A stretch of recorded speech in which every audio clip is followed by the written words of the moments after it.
حضرت موسیٰ ساری قوم کو لے کے نکل گئے. آؤ بھائی میدان میں اللہ کی بارگاہ میں استغفار کریں اور بارش کا سوال کریں. بارش مانگے.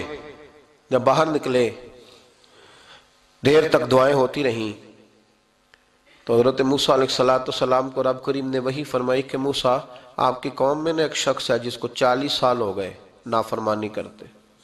اس نے رب سے صلح نہیں کی. کتنے لوگ ہیں؟ ایک. اور 40 سال سے وہ نافرمان ہے. اس کو مجمع سے نکال دو بارش ہو جائے گی. اگر ایک گناہگار کی وجہ سے بارش رک جاتی ہے اور جہاں دروازے کھلے ہوئے ہوں، جہاں تنہائیاں خوفناک ہوں، اور جہاں تباہی اتری ہوئی ہو، اور جہاں لوگ کروڑوں روپیہ مال ہڑپ کر گئے ہوں، اور جہاں علماء کو ہتھ کڑیاں لگا کے ٹھنڈی زمینوں پہ لٹا دیا جائے اور قوم کہہ رہی ہو اچھا ہوا اچھا ہوا، اور لوگ پھبتیاں اڑا رہے ہوں، مذاق کر رہے ہوں، تو پھر اس قوم پہ کس طرح کر کے فضل الہی. اور یہ مولوی کا معاملہ نہیں، یہ تو ممبر رسول کا معاملہ ہے. میرے مصطفیٰ نے یہ نہیں کہا پیر میرا وارث ہے، حضور نے فرمایا عالم میرے دین کے وارث ہے. ہاں حضور نے فرمایا جس نے عالم کے چہرے کا دیدار کیا سمجھے میں نے اپنے نبی کی زیارت کی ہے. لیکن یہاں تو خیر یہ عنوان نہیں، ورنہ میں اس پر جاتا. ہائے. تو کہا ایک بندہ ہے 40 سال سے اللہ کی نافرمانی کر رہا ہے، وہ اگر نکل جائے تو بارش ہو جائے گی. حضرت موسیٰ نے اعلان کر دیا بھی ایک شخص ہے، وہ اگر نکل جائے تو بارش ہو جائے گی. پتہ تو ہوتا ہے نا سب کو. مجھے بھی پتہ ہے کہ میں اندر سے کیسا ہوں، اور آپ کو بھی خبر تو ہوتی ہے نا جی. جب بات ہو رہی ہوتی ہے تو پھر پتہ تو چلتا ہے نا کہ بات کہاں جا کے سیٹ ہو رہی ہے. پتہ چلتا ہے نا. اسے بھی چل گیا پتہ، اب اندر ہی اندر رونے لگا. اور دیکھو امام رازی اور امام غزالی دونوں نے لکھا ہے کہ اس درد سے رویا، اس درد سے کہ ادھر والے کو بھی پتہ نہ چل جائے. مجمع کے اندر کھڑا ہے اور ادھر والے کو بھی استغفار، دیکھو ادھر والے کو بھی پتہ نہ چل جائے اور ادھر والے کو بھی کہیں ہجوم میں غم میں بھی توہین نے ضبط غم نہ ہوئی. ہم اس احتیاط سے روئے کہ آنکھ نم نہ ہوئی. ہجوم میں غم میں بھی توہین نے ضبط غم نہ ہوئی. ہم اس احتیاط سے روئے کہ آنکھ نم نہ ہوئی. روئے بھی پر کسی کو آنسو نہیں دیکھنے دیے.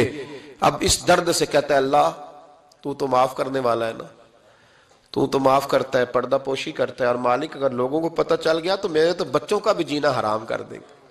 یا اللہ میری تو آنے والی نسل بھی تڑپ کے وقت گزارے گی. مالک تو معاف کر دیا کرتا ہے، لوگ نہیں معاف کرتے.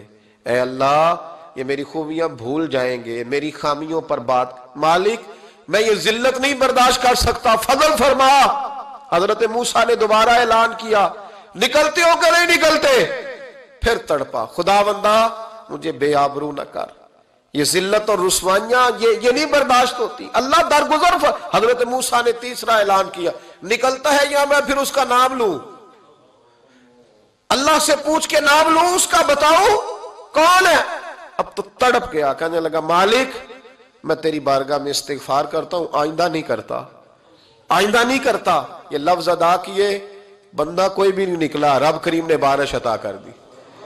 تیز بارش جب برسی نا، تیز بارش، تو لوگ تو مین دیکھ کے دوڑ گئے. تو حضرت موسیٰ کہنے لگا یا اللہ مجھے بھی تو بتا، تو نے کہا تھا کہ جب تک بندہ نہیں نکلتا بارش نہیں ہوگی. تو نکلا کوئی بھی نہیں، بارش ہو گئی، ماجرا کیا ہے؟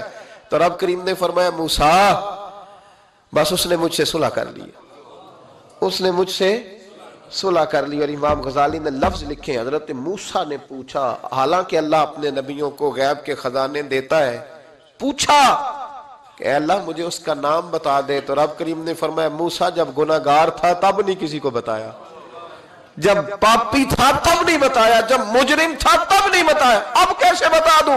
فرمایا اس کی میری صلح ہو گئی ہے. اور فرمایا جو بارش نہیں نہ ہو رہی تھی وہ بھی اس کی وجہ سے نہیں ہو رہی تھی، اب جو ہوئی ہے نا تو یہ بھی اسی کی وجہ سے ہوئی ہے. یہ بارش اب جو ہوئی ہے تو یہ بھی یہ اس گناہگار کے سبب سے. اپنی راتیں اللہ کے ساتھ گزارے، مصلی پہ بیٹھے